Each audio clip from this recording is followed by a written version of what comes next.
Egypt and the Nile River mysterious project. Egypt is creating a great unknown miracle in a country where 96% of its land is desert and covered by a suffocating heat. This involves the creation of a new, large, and man-made Nile within the Sahara Desert. The Egyptian government is investing over $10 billion to dam a 170-kilometer-long river on the desert, transforming the desert into fertile agricultural land. However, this desert miracle hides a very dangerous and vital secret behind it. The major secret and real reason for this project lies in the Nile River. The Nile has been a great river, a backbone of human civilization for thousands of years, a source of hope for development and light for Ethiopians, and a foundation of dreams for Egyptians. But today, among all the geopolitical conflicts in the world, the most dangerous and attention-demanding issue is unfolding on this river. As Ethiopia rises to utilize its natural resources through the Grand Renaissance Dam to lift its 60 million people out of darkness and to boost its industries, Egypt downstream is sinking into a great and terrifying crisis. If the Nile is blocked, what will happen to our water supply? Where will our drinking water and food come from? This question haunts the government in Cairo. Although Egypt has long been called the gift of the Nile, today that gift is seen as a threat to Egypt due to Ethiopia's control over the river's flow and the potential disruption of its water supply. However, Egypt's response to this crisis is not limited to diplomatic talks or military threats. In the deserts, a huge man-made Nile is being constructed, a project unknown to the world, which will alter nature and geography significantly. Yes, on 96% of its desert land, Egypt is playing a historic and costly game to save 120 million people from hunger and water scarcity. This game is also the work of creating a river on the desert.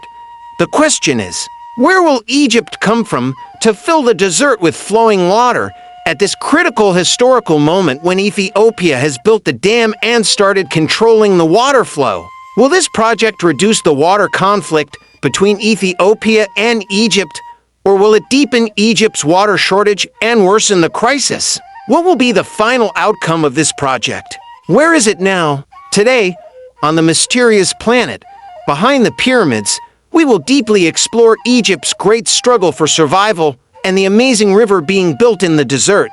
Our planet is amazing. On this channel, we travel to all countries to explore what makes each country unique. If you haven't subscribed yet, subscribe, like, and comment to support your passport and travel with us. When we think of Egypt, the first things that come to mind are the pyramids, pharaohs, and ancient civilizations. But today's Egypt faces a greater, daily challenge and a huge test of survival beyond the pyramids. The country's population has reached 120 million. All these people are concentrated only on 5% of the country's total area, mainly on the Nile Valley and Delta. This means millions of people live crowded on land that is very limited, with buildings being demolished and land used only for agriculture. More than 90% of the land is uninhabited. The population increases by 2 million every year. Because of this, agricultural land is shrinking and food prices are soaring in the global market. This news is shocking to Egypt's leaders, who realize that the Nile alone cannot support this huge population, especially in the upper part of the river. Ethiopia's Grand Renaissance Dam completion and other countries' development projects are starting. Egypt has insisted for 1,000 years with a firm belief that it has no alternative outside the Nile.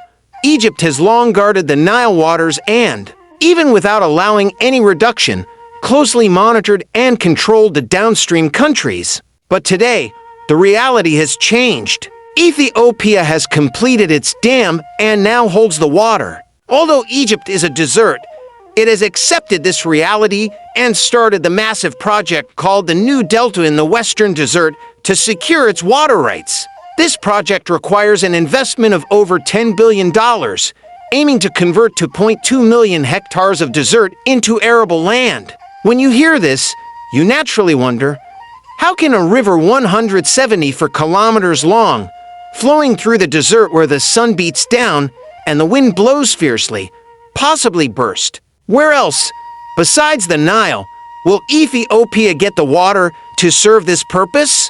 This is a crucial question, and the answer lies here. Egypt's use of water for this purpose is a reclamation of the agricultural irrigation water it had long neglected and which was problematic for local conservation.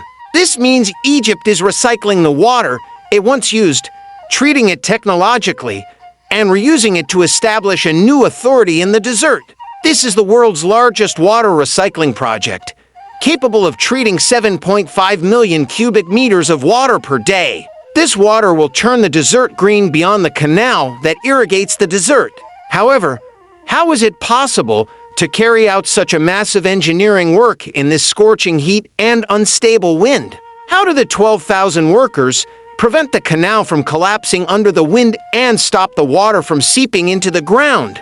These are questions that need answers. The construction process is like a battlefield, with hundreds of bulldozers, excavators, and heavy vehicles working in the desert. By lifting the canal, adjusting the land, and lining it with concrete, this human-made Nile construction in Egypt demands unprecedented manpower and technological cooperation. Egyptians undertook this because if the land was not prepared, the machines would sink into the canal, and the water flow would be disrupted. Workers must measure the canal's width precisely, even in 45-degree heat, to avoid small errors that could cause major damage. So, when the French started this construction in 2021, water engineers worldwide wondered how they could do it. The reason is that blocking an open canal 114 kilometers long in the middle of the desert seemed impossible and like a fantasy. The answer to how it was possible is this. First, the canal has a high capacity to hold water, so the water will not overflow. Second, the extreme heat causes the water to evaporate, which is a significant challenge. Third, the canal is designed to return the blocked water within a few hours. Egypt, however, continued its journey by asking for the ideas you wanted, not by saying this is a dream, but by providing solutions to problems. So, what kind of solution did the experts provide? What kind of engineering wisdom did they teach the world? Let's continue and find out. Egypt's engineering wisdom begins with the human-made canal flowing through the desert, which uses the power of gravity to move the water. But this method alone is not enough, so the engineers have also developed the water pipeline. Water flow and technology, wisdom. It is the combined effort of making the earth flow with gravitational force. This means the process of allowing water to flow by itself from a higher place to a lower place. However, all this is done with great care and at every 30-meter distance. The slope is only 1 inch. Maintaining such accuracy over hundreds of kilometers in the desert is an incredible technological achievement.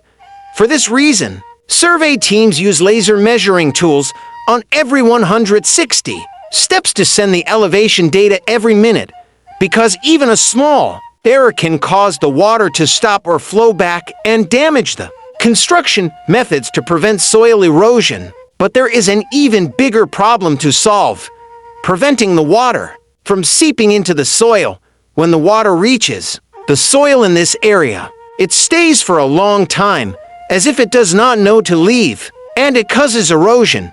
Egypt has created an amazing water protection shield to prevent this.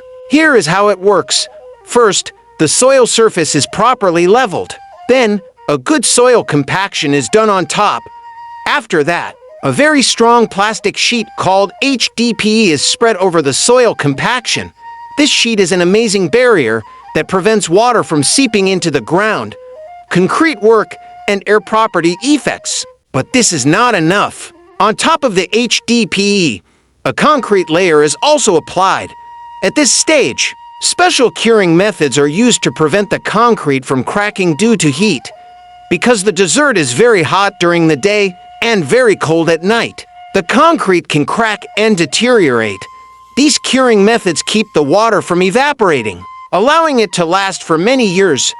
El Hammam pump station and canal expansion. However, after the desert journey, another important question rises. How does the water get out of the desert and reach the mountains? The sun-heated water does not flow by itself. As the country knows well, Egypt has not given up yet. One of the largest pump stations in the world was built, called El Hammam. The station can pump millions of liters of water in seconds. The way it works is like this. It lifts the water to a man-made buoy canal.